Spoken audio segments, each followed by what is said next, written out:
मित्रों नमस्कार, आप सभी का एग्जाम्पल्स विद अंकित चैनल पे स्वागत है। आज हम लोग बात करेंगे मासा और लासा जो टॉपिक है हमारा, इसमें हम लोग बात कर रहे थे। और पिछली वीडियो में जो हम बात कर चुके हैं, यहाँ पे हमने लासा लघुत्तम समापवर्त जो है इस पे हम लोग बात कर चुके हैं। इसके निकालने की विधियों पे बात कर चुके हैं, किस तरह से इसको हम ज्ञात करते हैं। साथ ही साथ इस पे आधारित प्रश्नों को हमने देखा है।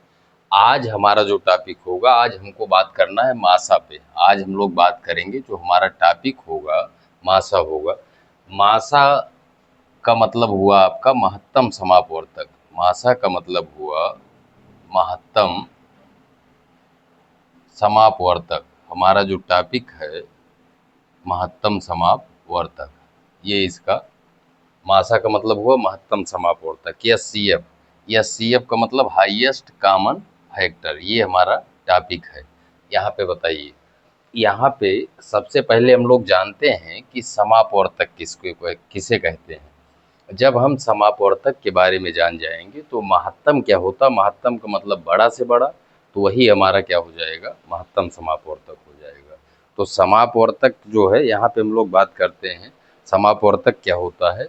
कि समापवर्तक पे हम लोग बात कर लेते हैं, समापवर्तक क्या होता है। यहाँ पे हम लोग बात करेंगे, समापवर्तक होता है यदि कोई संख्या किन्हीं दो या दो से अधिक संख्याओं को, समापवर्तक होता है हमारा यदि कोई संख्या, इसकी परिभाषा हम लोग बात कर रहे हैं, यदि कोई संख्या किन्हीं दो या दो से अधिक संख्याओं को पूरा पूरा विभाजित कर दे, पूरा पूरा विभाजित कर दे, तो उसे हम लोग समापवर्तक कहते हैं। जैसे यहाँ पे उदाहरण लेके हम लोग समझेंगे तो अब बेहतर तरीके से पूरा स्पष्ट होगा। जैसे यहाँ पे हमने दो संख्याएं ले लिया, 12 और 18। तो इसके जो परिभाषा में हम लोग समापवर्तक में बात किया, वहाँ पे हमने बात किया ऐसी संख्याएं जो दो या दो से अधिक संख्याओं को पूरा पूरा काट दे, पूरा पूरा विभाजित कर दे, उसे समापवर्तक कहते हैं। अब यहाँ पे हमने जैसे दो संख्याएं 12 और 18 लिया है, तो जो इन दोनों संख्याओं को पूरा पूरा काटेगी, वो इन दोनों संख्याओं का क्या होगी, समापवर्तक होगी। तो यहाँ पे अगर हम समापवर्तक की बात करें, समापवर्तक की अगर हम बात करें, तो समापवर्तक बताइए क्या क्या होगा। 12 और 18 दोनों आपका एक से विभाजित होंगे, एक से सभी संख्याएं कट जाती हैं, तो एक इसका समापवर्तक होगा। इसी तरह से आगे अगर हम बात करें, बताइए, 2 से कट जाएगा, 2 छक 12 और 2 नवा 18, तो 2 भी इसका क्या होगा, समापवर्तक होगा। 3 से अगर हम काटें तो 3 चौक 12 और 3 छक 18, 3 से भी ये दोनों संख्याएं कट जाएंगी। उसके बाद अगर हम बात करें तो 4 से दोनों नहीं कटेंगी, लेकिन 6 से अगर हम काटेंगे, 6 दूनी 12 और 6 तिरिक 18, 6 से भी दोनों विभाजित हो जा रही हैं। ये जो आपकी चारों संख्याएं यहाँ पे प्राप्त हो रही, ये चारों संख्याएं क्या हैं, समापवर्तक हैं। किसके, 12 और 18 के क्या हैं, समापवर्तक हैं। अब अगर हमको महत्तम समापवर्तक निकालना होगा, महत्तम का मतलब बड़ा से बड़ा। अब यहीं पे थोड़ा सा पूरा हम लोग स्पष्ट कर देते हैं। समापवर्तक के बारे में चीज़ें आप जान गए होंगे।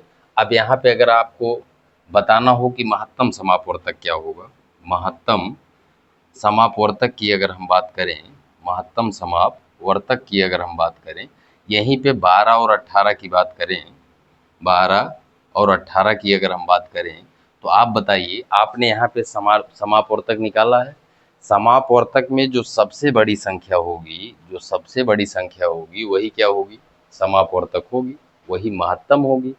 तो इन दोनों संख्याओं का अगर महत्तम समापवर्तक या एचसीएफ की अगर हम बात करें, तो आप बताएंगे दोनों का एचसीएफ क्या होगा, 6 होगा। तो यहाँ पे आप जो है समापवर्तक जान गए। उसके बाद हमने बता दिया कि जो समापवर्तक में सबसे बड़ा होगा वो हमारा महत्तम समापवर्तक होगा। अब हम लोग बात करेंगे कि समापवर्तक ज्ञात करने की विधियां क्या हैं, इसको किन किन तरीकों से हम ज्ञात कर सकते हैं, अब इस पे हम लोग बात करेंगे। तो यहाँ पे हमने जो सीखा, हमने यहाँ पे सीखा कि समापवर्तक है क्या। उसके बाद हमने आपको करके दिखाया। साथ ही साथ हमने बात की अगर महत्तम समापवर्तक जो है निकालना होगा तो कैसे, अब इस पे हम बात करेंगे किस तरह से निकालेंगे। चलिए, तो जैसे यहाँ पे समझाने के लिए यहाँ पे छोटी संख्या जैसे 12 और 18 ही हम ले रहे हैं, 12 और 18 ले रहे हैं। इसका हमको का एचसीएफ हमको ज्ञात करना है। इसका क्या ज्ञात करना है? एचसीएफ ज्ञात करना, मासा ज्ञात करना है। तो इसको ज्ञात करने की विधियां क्या हैं? विधियों में पहला एक होता है गुणनखंड विधि, एक होता है आपका गुणनखंड विधि। तो गुणनखंड विधि का मतलब है कि इसका हम सबका फैक्टर कर लें। फैक्टर 12 का करेंगे तो यहाँ पे फैक्टर अगर आप ना जानते हो तो आप यहाँ करना सीख सकते हैं। 2 से काटेंगे 2 छक 12, 2 से काटेंगे 2 तिहाई 6, फिर 3 से काटेंगे 3 एकन्नम 3। तो यहाँ पे आपको 12 का जो फैक्टर प्राप्त होगा वो 2 गुणे 2 गुणे 3, ये इसका क्या हो गया? फैक्टर हो गया, गुणनखंड हो गया। ये आपको समझ में आ रहा होगा। इसी तरह से हम लोग बात करते हैं 18 पे। 18 का हम लोग फैक्टर करते हैं तो 18 का जब फैक्टर करेंगे इसी तरह से करेंगे तो इसका फैक्टर आएगा 2 गुणे 3 गुणे 3, 2 तिहाई 6 तिरिक 18। ये 18 का यहाँ पे फैक्टर हमको प्राप्त हो गया।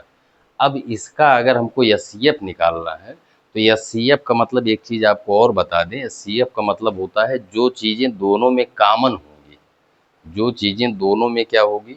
कॉमन होगी, वही क्या होगा? एचसीएफ होगा। तो यहाँ पे बताइए इसका अगर एचसीएफ निकालना हो तो बताइए 1 2 आपको कॉमन मिल रहा है, एचसीएफ में हो जाएगा आपका। उसके बाद 2 तो इसमें कॉमन है नहीं, लेकिन 3 भी दोनों में कॉमन है। अब बताइए अगर एचसीएफ बताना हो तो इसका एचसीएफ हो जाएगा, जो चीज़ें कॉमन होगी वही आपका एचसीएफ होगा। तो एचसीएफ हो गया 2 गुणे 3 बराबर, यहाँ पे हम बता सकते हैं इसका एचसीएफ क्या होगा? 6 होगा।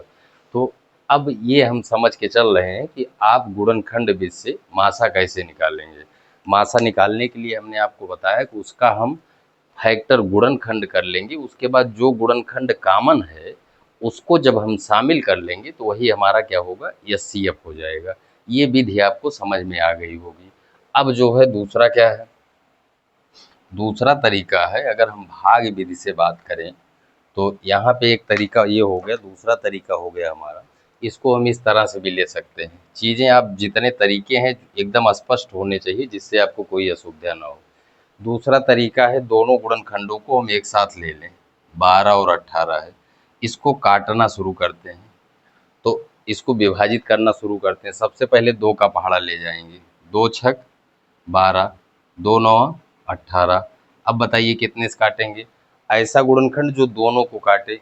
तो ये आपका 2 से कटेगा लेकिन ये कटेगा नहीं, तो यहाँ पे 3 से काटते हैं तो 3 दूना 6, 3 तिरिक का 9। अब उसके बाद तो कटेगा नहीं, दोनों संख्याएं समान से कटेगी नहीं। तो यहाँ पे 2 गुणनखंड ऐसे हैं जो दोनों में प्राप्त हो रहे हैं।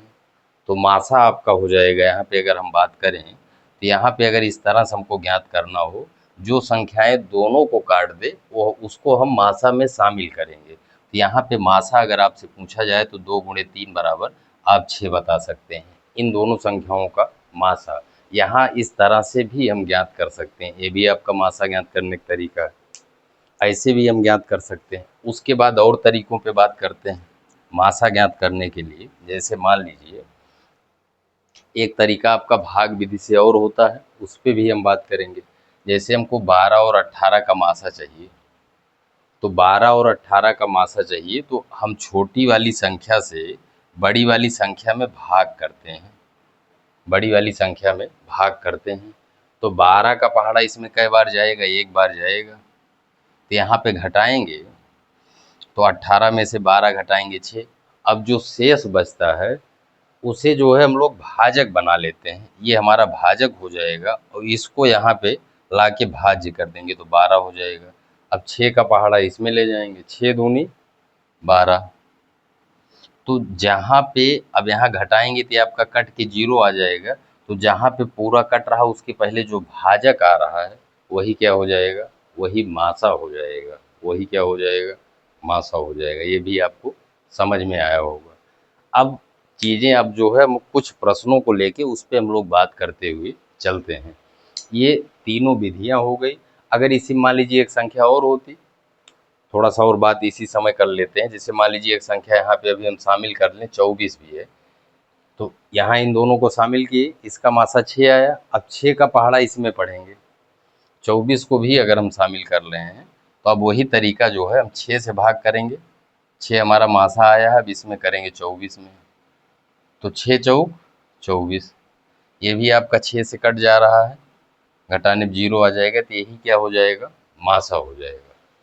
तो अब ये आशा करते हैं कि मासा जो है आप निकालने में पारंगत हो गए होंगे, अब आसानी से आप निकाल पाएंगे कोई भी प्रश्न होगा। चलिए कुछ ऐसे प्रश्नों को हम लेते हैं जहाँ पे हमको मासा ज्ञात करना हो, उसके बाद फिर हम लोग प्रश्नों पे बात करेंगे। चलिए, जैसे मान लीजिए कोई संख्या लेते हैं, आप देखिएगा यहीं पे, और फिर कोई क्वेश्चन लेते हैं आपका 18, 24, 18, 24, उसके बाद 36 का एचसीएफ ज्ञात कीजिए। इसका क्या ज्ञात करना है, एचसीएफ ज्ञात करना है, ये आपका क्वेश्चन है। एचसीएफ का मतलब जो सब में कॉमन हो, कॉमन के लिए यहाँ पे हम फैक्टर करेंगे, ये आपका, इसको हम लिख सकते हैं 9 दूनी 18, इसका फैक्टर करेंगे 2 गुणे 3 गुणे 3, ये आपका फैक्टर हो जाएगा। इसका फैक्टर करेंगे तो इसका फैक्टर होगा आपका 8 3 24, 8 को लिख सकते हैं 2 गुणे 2 गुणे 2, ये 8 हो गया, गुणे 3, ये इसका फैक्टर हो गया। ये आपका है 9 चौक 36, 9 को 3 गुणे 3, उसके बाद 4 को 2 गुणे 2, ये आपको समझ में आ रहा होगा। अब इसका मासा हमको ज्ञात करना है, तो मासा हम देखेंगे कॉमन क्या क्या है सब में, बताइए। सब में 2 कॉमन है, 1 2 यहाँ पे है, 1 2 यहाँ पे है, 1 2 यहाँ पे है, तो मासा में जो है हमारा 2 आ गया। इसका अगर हमको मासा ज्ञात करना है तो 1 2 आ गया। उसके बाद बताइए क्या कॉमन है, यहाँ पे 1 3 प्राप्त हो रहा है, 1 3 यहाँ पे प्राप्त हो रहा है, 1 3 यहाँ पे भी मिल रहा है, तो इसका 3 भी मासा में आ जाएगा। और क्या कोई ऐसी संख्या है जो तीनों में कॉमन है, और कोई ऐसी संख्या है नहीं, तो आपका मासा यही हो जाएगा। आपको मासा प्राप्त हो जाएगा 2 गुणे 3 बराबर 6, यही क्या हो जाएगा, मासा हो जाएगा। चलिए कुछ प्रश्नों को और देखते हैं, कुछ प्रश्नों को इसी तरह से हम लोग और देखते हैं। कुछ प्रश्नों को हम लोग और देखते हैं, जैसे यहाँ पे बात की जाए आपसे, क्वेश्चन हम लोग लेते हैं x square y cube z square तथा एक्स वाई स्क्वायर जेड की घात 3 का मासा ज्ञात कीजिए। इसका हमको यहाँ पे मासा ज्ञात करना है कि मासा क्या होगा, ये हमको बताना है। अब यहाँ पे आप समझिए एक्स वाई जेड में बात की जा रही, तो यहाँ पे हम करेंगे क्या, मासा में जो कॉमन होगा, जो चीज़ें कॉमन होती हैं वही आपका मासा होता है। यहाँ पे आप बताइए, तीनों जो है आपके एक्स वाई जेड में बात दी गई है, यहाँ पे आपको बात की जा रही है एक्स वाई जेड में। अब कॉमन का मतलब जो दोनों में मिल जाए, जैसे यहाँ पे एक्स की बात करें तो यहाँ पे 2 घात है, यहाँ पे कितनी घात है, 1 घात है, तो दोनों में कॉमन कितनी घात मिलेगी, दोनों में 1 घात मिल पाएगी, तो मासा में x आ गया। उसके बाद अगर y पे बात करें तो यहाँ पे कितनी घात है, 3 घात है, यहाँ पे 2 घात दी गई है, तो दोनों में कॉमन की अगर बात करें तो दोनों में कॉमन कै घात मिल पाएगी, 2 घात मिल पाएगी, क्योंकि यहाँ पे 2 ही है। तो इसका मासा में y में अगर बात करें तो y स्क्वायर हो जाएगा। इसी तरह से अगर हम z पे बात करें तो यहाँ पे घात 2 है, यहाँ पे घात 3 है, आपको कॉमन वाली चीज़ें लेना है, तो अगर हम 2 घात लेंगे तो दोनों में हमको प्राप्त हो जाएगी, तो इसके मासा में जेड स्क्वायर, यही क्या हो जाएगा, इन दोनों संख्याओं का एचसीएफ हो जाएगा। अब हम ये आशा करते हैं कि एचसीएफ आपको कोई कुछ भी निकालना होगा तो आप निकाल सकते हैं। इसके बाद कुछ और देखते हैं,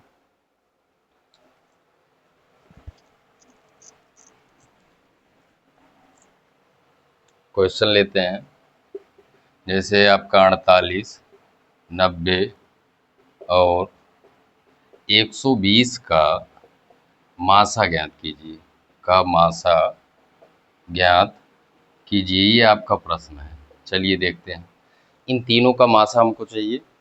इसका हम क्या करेंगे, इसका हम लोग फैक्टर करेंगे। फैक्टर करने के साथ एक विधि यहाँ पे हम मासा ज्ञात करने की और चर्चा कर लेते हैं। चलिए यहाँ पे प्रश्न आ गया है, तो यहाँ पे एक विधि हम जो है, जो तरीका हम जान रहे हैं उसको जान रहे हैं, एक तरीका और मासा निकालने की बात कर लेते हैं। जैसे यहाँ पे तीन संख्याएं हैं, 48 है, 90 है और 120 है। इसका हमको मासा ज्ञात करना है। यहाँ पे एक विधि की अगर और हम बात करें तो यहाँ पे हम क्या करेंगे, ऐसी दो संख्याएं पकड़ेंगे जिनके बीच का अंतर कम हो, जिनके बीच का अंतर कम हो वो अंतर निकाल लेंगे। जैसे 48 और 90 है, इनके बीच की अगर हम अंतर की बात करें तो यहाँ पे अंतर क्या आएगा, 48 2 50, 40 90 42 आएगा। यहाँ पे क्या होगा, 30 अंतर आएगा। तो यहाँ पे इस दोनों का हमने अंतर ले लिया। अंतर कितना आया, अंतर 30 आया। अंतर कितना आया, 30 आया। तो इन तीनों संख्याओं का जो मासा होगा, इन तीनों संख्याओं का मासा या तो 30 होगा, या तो 30 होगा, या 30 का गुणनखंड होगा। 30 का गुणनखंड होगा। ये चीज आप यहाँ पे समझिए। इसका जो मासा होगा वो मासा या तो 30 होगा या 30 का कोई फैक्टर होगा। अब बताइए क्या 30 से सभी संख्याएं कटेंगी, 30 से ये कटेगा नहीं। इसका मतलब 30 मासा हो नहीं सकता। तो इसका अगर हम फैक्टर करें, इसका अगर हम फैक्टर करें तो इसको हम 15 गुणे 2 लिख सकते हैं। तो 15 से ये भी नहीं कटेगा, 15 तियां 45 होगा, 15 से ये कट जाएगा, 15 से ये कट जाएगा। लेकिन ये 15 से नहीं कट रहा है, इसका मतलब 15 भी मासा नहीं हो सकता। जैसे यहाँ पे हम करके देखते हैं, इसको 15 गुणे 2 लिख सकते हैं। अब या तो इसका मासा 15 होगा, तो यहाँ पे 15 जब हम काट रहे हैं नहीं कट रहा है, तो इसका मतलब ये भी आपका मासा नहीं है। ये मासा नहीं है तो और क्या फैक्टर ले सकते हैं, और इसको लिख सकते हैं यहाँ पे 5 गुणे 6 भी लिख सकते हैं। 5 गुणे क्या लिख सकते हैं, 6 भी लिख सकते हैं। आप चीज़ों को समझिए, एकदम स्पष्ट होना चाहिए। अगर यहाँ पे बात करें हम 5 से, तो क्या 5 सभी से कटेगा, 5 से ये नहीं कटेगा। तो इसका मतलब मासा 5 नहीं होगा। उसके बाद बच कितना रहा, 6 बच रहा है। 6 से आप तीनों को काटिए, 6 से काटेंगे तो 6 अठे 48, आपका 6 से ये भी कट जा रहा है। 15 छक्का 90, और ये आपका 20 छक्का 120, 6 से ये भी कट रहा है। इसका मतलब इसका मासा कितना आएगा, तीनों का मासा कितना आएगा, तीनों का जो मासा होगा, तीनों का जो मासा होगा वो बराबर होगा 6 के। ये चीज़ आप लोग जो है एकदम स्पष्ट रखेंगे। बड़े सवालों में यहाँ से बहुत आसानी हो जाती है। अगर जो है आपका मासा ज्ञात करना हो, बड़ी संख्याएं दी गई हैं, तो वहाँ पे हम क्या करेंगे, जिन दो संख्याओं के बीच का अंतर कम है उस अंतर को निकाल लेंगे। उस अंतर को निकालने के बाद या तो वो अंतर ही मासा होगा या अंतर का कोई गुणनखंड मासा होगा। तो यहाँ पे जैसे अंतर 30 आया, तो 30 से सभी संख्याएं कट नहीं रही हैं, इसका मतलब 30 मासा नहीं है। तो इसका फैक्टर हम किए, पहले बड़े में तोड़ते हैं, 15 दूना 30। तो ये 15 से आपका सभी संख्याएं कट तो नहीं रही हैं, इसका मतलब ये भी मासा नहीं होगा। उसके बाद फिर हमने 5 और 6 में तोड़ा, 5 और 6 में तोड़ा, तो 5 से तो कटेगी नहीं सभी संख्याएं, ये भी मासा नहीं होगा। 6 बच रहा है, 6 से सभी कट जा रही, तो ये आपका क्या हो जाएगा, मासा हो जाएगा। अब इसके बाद जो है, चलिए कुछ हम लोग और लेते हैं इसी पे सवाल, जिससे आपका एकदम ये स्पष्ट हो जाए, किसी तरह से आपको कोई प्रॉब्लम ना आए मासा ज्ञात करने में। चलिए,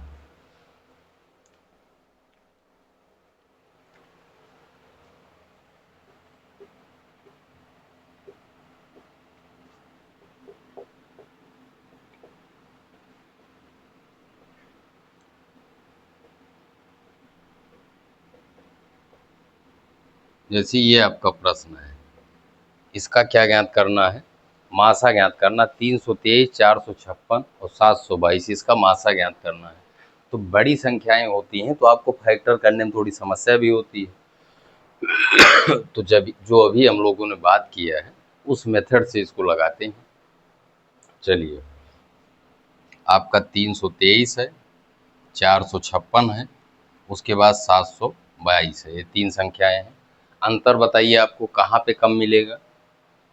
इसका इसका अगर अंतर देखेंगे तो हमको लगता है इसके इसकी तुलना में कम मिलेगा। यहाँ पे अंतर निकालेंगे तो ये आपका 3 हुआ, और ये आपका, हाँ, ये आएगा आपका 133। 6 में से 3 गया 3, 5 में से 2 गया 3, ये आपका आ गया 133। 133 अंतर आ गया। अब 133 अंतर आने का मतलब या तो 133 मासा होगा या 133 का कोई गुणनखंड मासा होगा। ये चीज आपको समझ में आना चाहिए। चलिए अब बताइए, क्या 133 से सभी संख्याएं कटेगी? 133 से कटेगा? नहीं कटेगा। इसका मतलब 133 मासा नहीं हो सकता। इसका हम फैक्टर कर लेते हैं।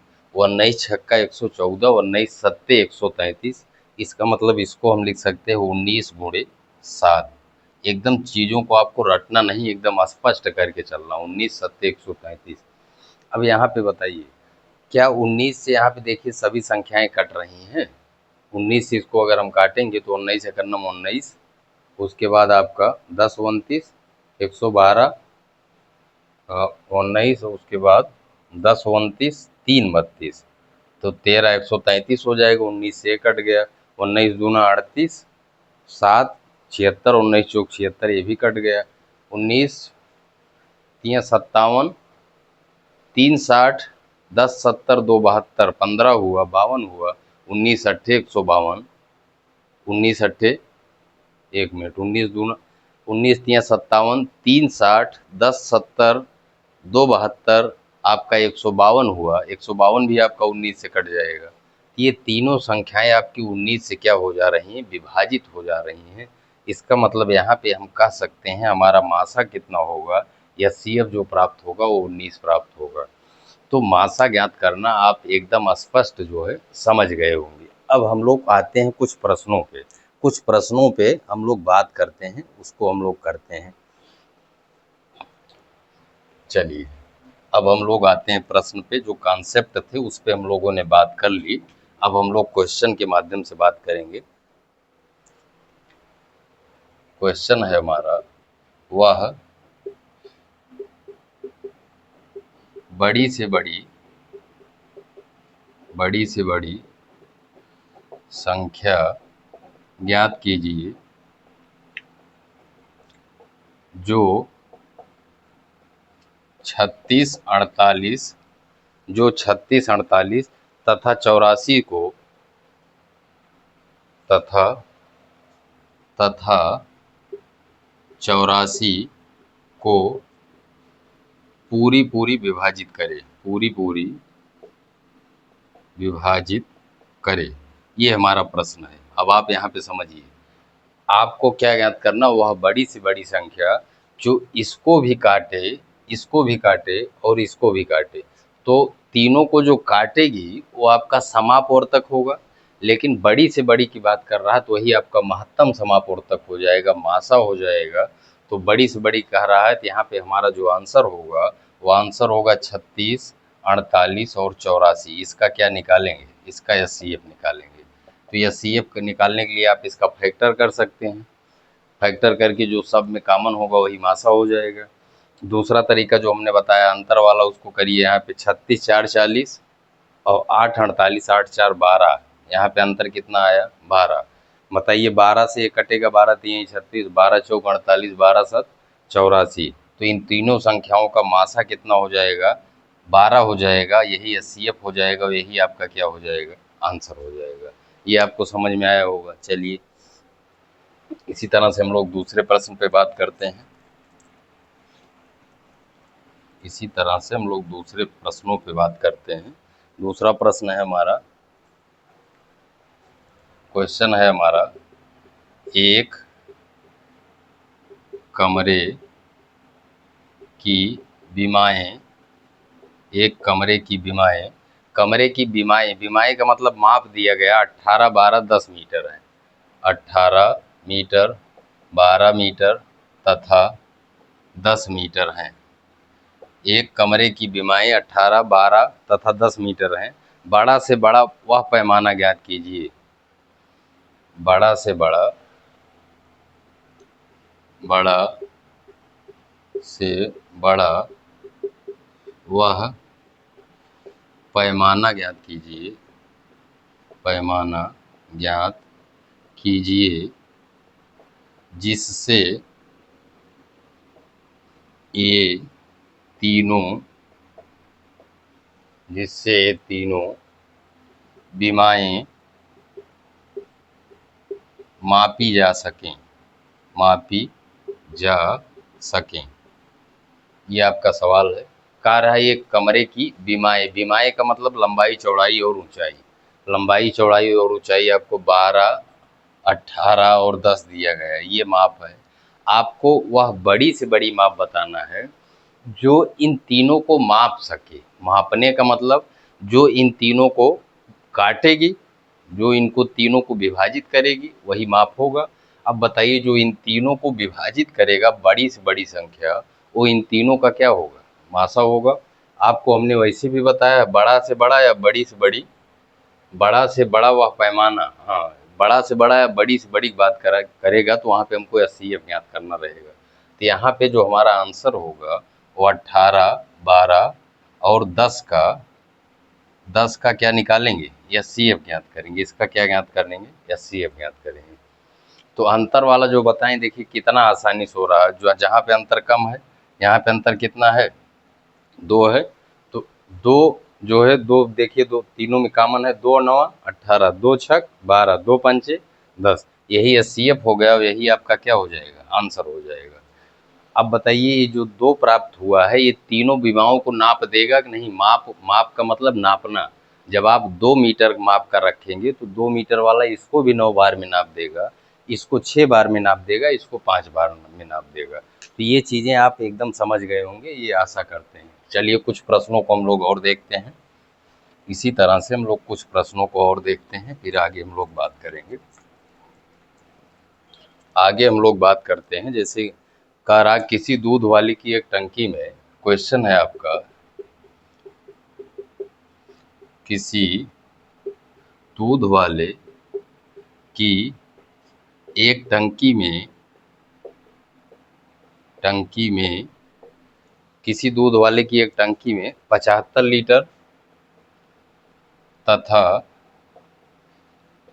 दूसरी में 45 लीटर दूध है।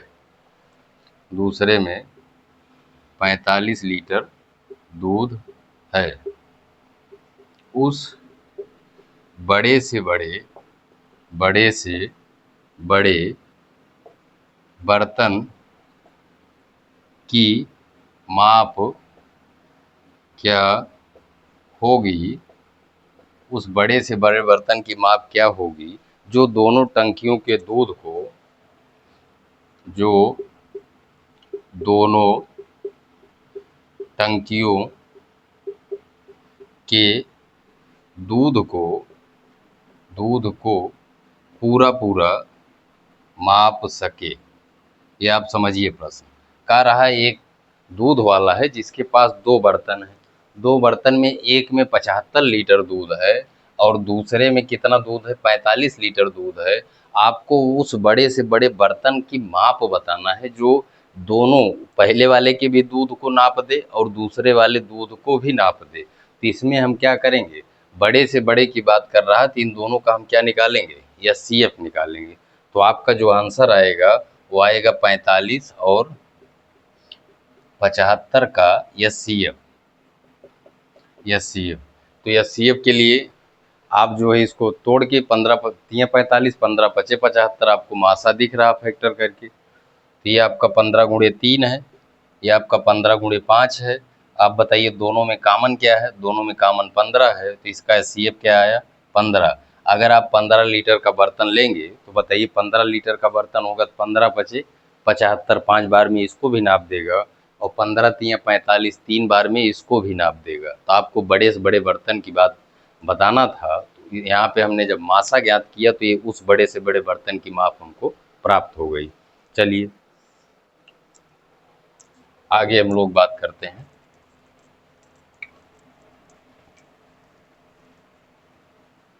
तो कुल मिला के चीज़ें आपको एकदम स्पष्ट होनी चाहिए। यहाँ पे हमने आज बात की कि मासा को ज्ञात कैसे करते हैं, निकालने की विधियाँ क्या हैं, कितने तरीके से इसको ज्ञात किया जाता है, इस पे हमने बात किया।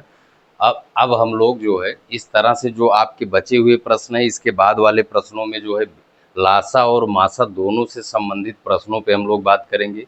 क्योंकि आपका आपका मासा टॉपिक भी क्लियर हो गया। उसके बाद लासा पे हम पहले ही बात कर चुके हैं। तो अभी आपके मासा पे कुछ प्रश्न बचे हैं, उसको हल करा के उसके बाद जो है हम लोग बात करेंगे जो इससे मिले जुले प्रश्न हैं आपके दोनों लासा और मासा से संबंधित, उस पे हम लोग बात करेंगे अगली वीडियो में।